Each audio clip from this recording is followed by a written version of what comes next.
Hey friends, Paul here. In a recent video, I showed how I troubleshooted what I thought was a failing battery on my Dell Inspiron laptop. Finally, the laptop wasn't turning on at all.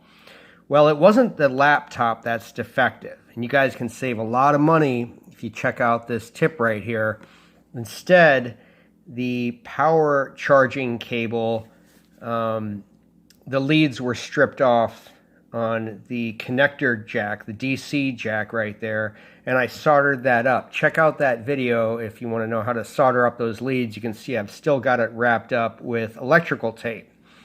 Well, recently I did order an aftermarket AC adapter. No big deal as long as the watts match. Now, this is a 65 watt charger.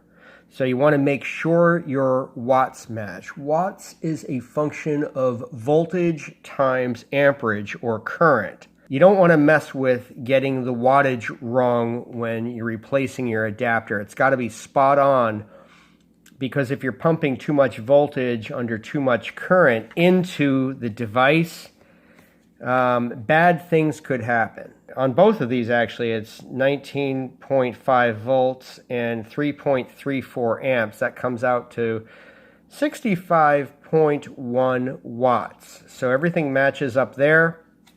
I've got a new connector here.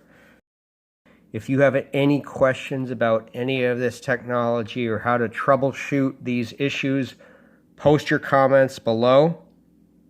Thanks for tuning in, and have a great day.